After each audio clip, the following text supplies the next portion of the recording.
کہ ان کی نمازیں قبول نہیں ہوتی ہیں. فرمایا کہ ایک وہ آدمی جو نشان کی حالت میں رہتا ہے، جب تک وہ نشان کی حالت میں رہتا ہے ظاہر بات ہے وہ جو ہے اس کی طہارت ٹوٹ جاتی ہے، وہ نماز نہیں پڑھ سکتا.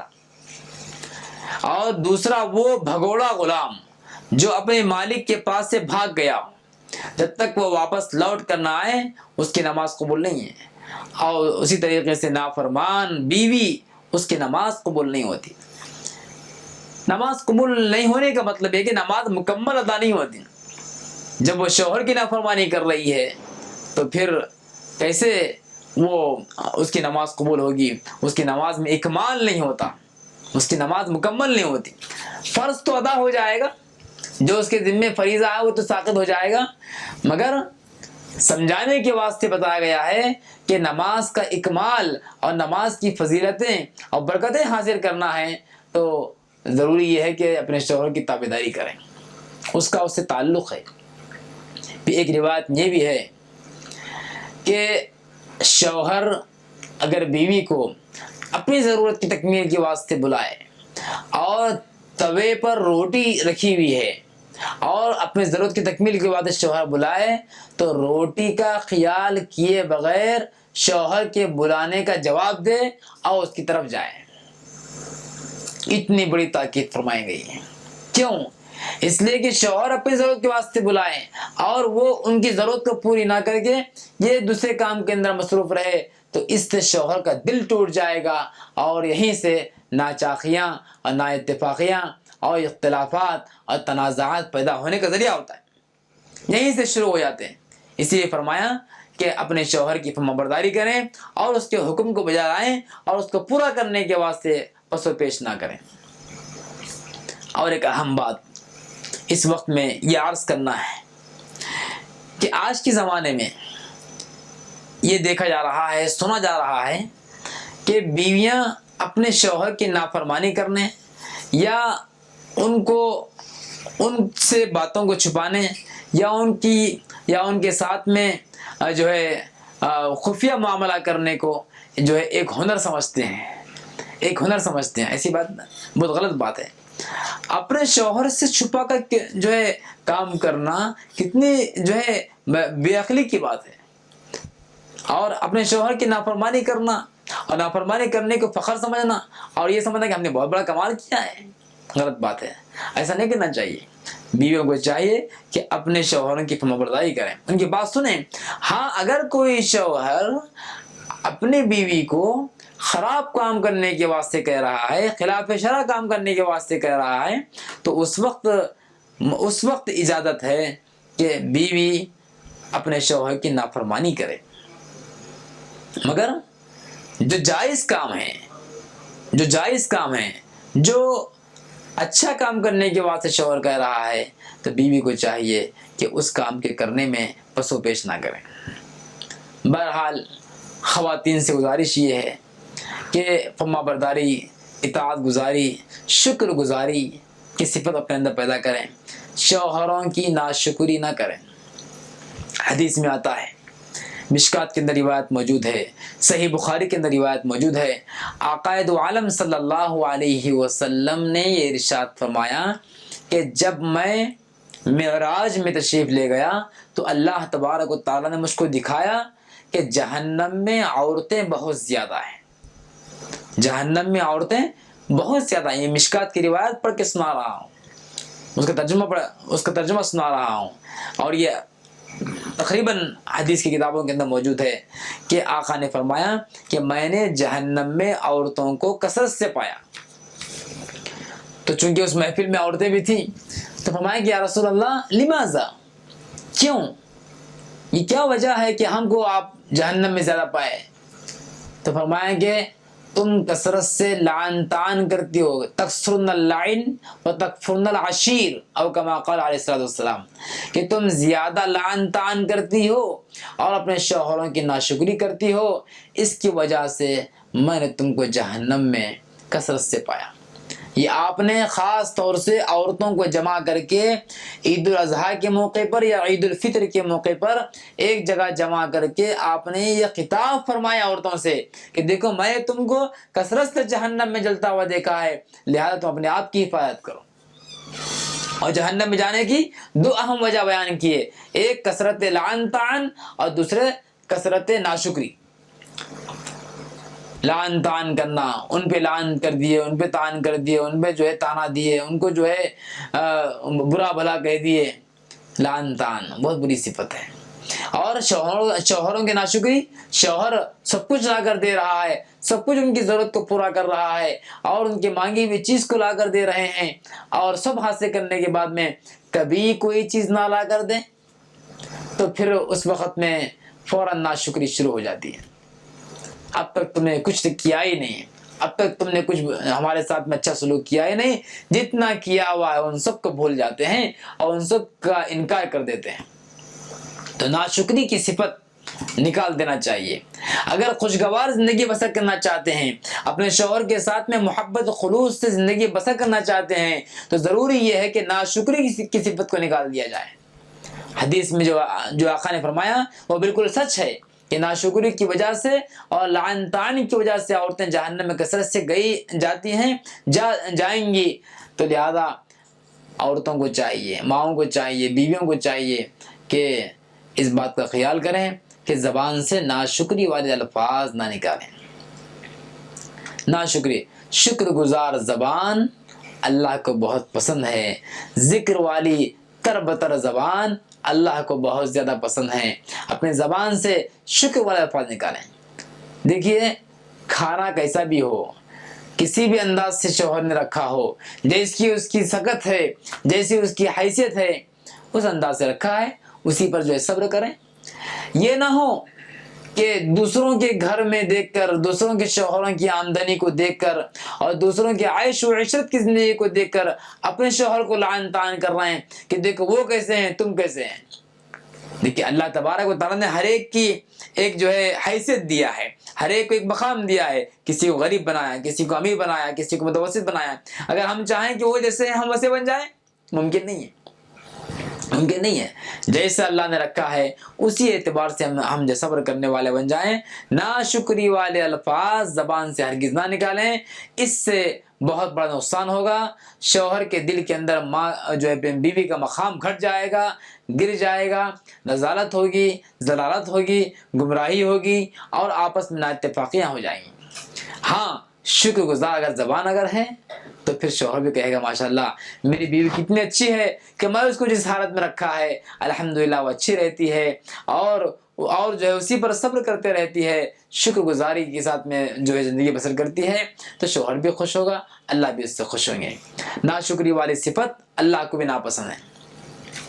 قرآن مجید کے 13ویں پارے کے اندر سورہ ابراہیم کے اندر یہ آیت موجود ہے، لَإِن شَكَرْتُمْ لَأَزِيدَنَّكُمْ وَلَإِن كَفَرْتُمْ إِنَّ عَذَابِي لَشَدِيدٌ۔ فرمایا کہ اگر تم شکر کرو گے تو ہم تمہاری نعمتوں کے اندر اور اضافہ کر دیں گے، اور اگر ناشکری کرو گے تو یاد رکھو میرا عذاب بہت سخت ہے۔ ناشکری عذاب الہی کا باعث ہوتا ہے اور شکر گزاری رحمت الہی کا باعث ہوتا ہے۔ تو اب ہم فیصلہ کریں، مائیں بہنیں فیصلہ کریں، ہم رحمت الہی کے نزول کے خواہش مند ہیں یا عذاب الہی کے نزول کے خواہش مند ہیں۔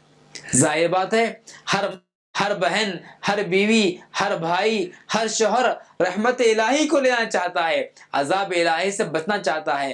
ہم رحمت الہی سے اگر رحمت الہی کو اگر ہم حاصل کرنا چاہیں تو پھر ہمارے لیے ضروری یہ ہے، عورتوں کے واسطے خاص طور سے ضروری یہ ہے کہ ناشکری والی صفت اپنے زبان سے نکال دیں، شکر گزار اپنے زبان بنا لیں اور اپنے زبان سے اچھے کلمات نکالیں۔ اللہ تعالیٰ سے دعا ہے کہ تمام ماؤں بہنوں کو یہ کئی باتوں کے اوپر عمل کرنے کی توفیق عطا فرمائیں اور شکر گزاری کے ساتھ میں زندگی بسر کرنے کی ہدایت نصیب فرمائیں۔ آمین یا رب العالمین۔ وما علینا الا البلاغ المبین۔ بسم اللہ الرحمن الرحیم۔ السلام علیکم ورحمۃ اللہ وبرکاتہ۔ حاضرین و ناظرین، اللہ تبارک و تعالیٰ نے جو دل ہمیں عطا کیا ہے، اس دل کے اندر سلامتی ہونی چاہیے۔ کہ یہ دل ہر قسم کی گندگی سے پاک ہو، شرک کی گندگی سے پاک، کفر کی گندگی سے پاک، نفرت اور کینے کی گندگی سے پاک، لوگوں کو اذیت پہنچانے والی نیتوں سے بالکل پاک، قلب سلیم جس کو کہا گیا، وہ دل اللہ تعالیٰ کو مطلوب ہے، قلب سلیم، سلامتی والا دل۔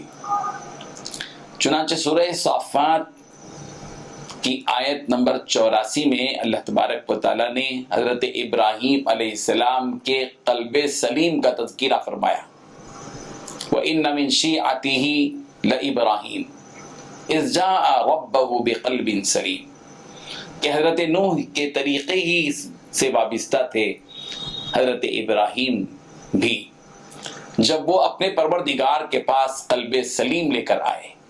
یہ قلب سلیم کیا ہے؟ ایسا دل جو شرک سے پاک ہو، ایسا دل جو کفر سے پاک ہو، ایسا دل جو نفاق سے پاک ہو، ایسا دل جو توحید سے لبریز ہو، ایسا دل جو رب ذوالجلال کی محبت سے سرشار ہو، ایسا دل جو لوگوں کو نفع بخشتا ہو، ایسا دل جو دوسروں کی ضرر رسانی سے بالکل پاک ہو، اور ایسا دل جو دل بالکل کینے سے پاک ہو، وہ دل ہے قلب سلیم جو حضرت ابراہیم علیہ السلام کے پاس تھا۔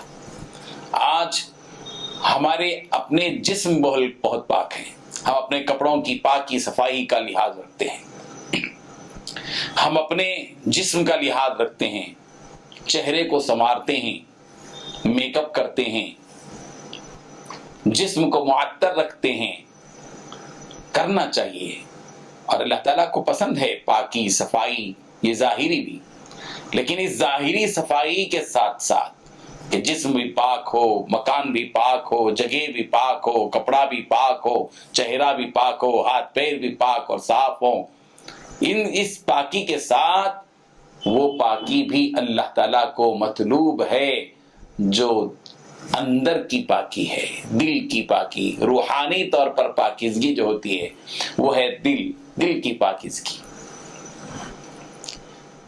انبیاء کرام علیہم الصلاۃ والتسلیم کے دل بالکل پاک تھے، ان کے دلوں میں وہ گندگی نہیں تھی جو آج ہمارے دلوں میں ہے۔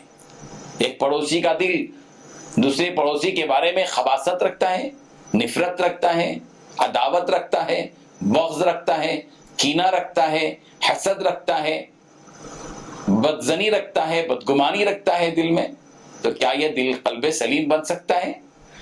قلب کی سلامتی کے لیے لازم ہے کہ آدمی اپنے دل کو ایک طرف شرک سے پاک رکھے، کفر سے پاک رکھے، نفاق سے پاک رکھے، دوسری طرف بغض سے پاک رکھے، نفرت سے پاک رکھے، حسد سے پاک رکھے، کینے سے پاک رکھے، عداوت سے پاک رکھے، دشمنی سے پاک رکھے، اور دلوں کو سلامتی کا گہوارہ بنا دے۔ جس کو بھی دیکھیں اس کے حق میں دعائیں نکلیں، اے اللہ اس کو ترقی عطا فرما، اس کو صحت عطا فرما۔ بیمار کو دیکھا تو قلب سلیم تقاضا یہ کرے، اس دل سے یہ دعا نکلے کہ اے اللہ اس بیمار کو صحت عطا کر دے۔ کسی تنگ دست کو دیکھے تو قلب سلیم سے یہ دعا نکلے کہ اے اللہ اس کمزور کو قوت عطا کر دے۔ کسی مظلوم کو دیکھے تو قلب سلیم یہ دعا کرے، مولا اس کو ظلم کی چکی سے نکال دے اور ظلم کے دلدل سے نکال دے، اس کو آزاد کر دے۔ کسی مجبور اور بے بس کو دیکھے تو اس دل قلب سلیم سے یہ جذبہ پیدا ہو کہ اے اللہ اس کو اس دلدل سے نکال دے، اس مصیبت سے نجات دے دے۔ کوئی مشکل میں پڑا ہو قلب سلیم کا تقاضا یہ ہے کہ اس کے حق میں اس کی آسانی کی دعا کرے۔ کوئی مقروض ہو، قرض کے بوجھ تلے دبا ہوا ہو تو اس کے حق میں وہ قلب سلیم یہ دعا کرے کہ اے اللہ اس کے قرض کے بوجھ کو اس کے پاس سے ہلکا کر دے۔ یہ ہے وہ قلب سلیم جس کا تعلق اللہ سے اور اس کے بندوں سے ہے۔ اللہ تعالی ہم سب کو قلب سلیم کی دولت عطا فرما دے، آمین۔ وآخر دعوانا ان الحمد للہ رب العالمین۔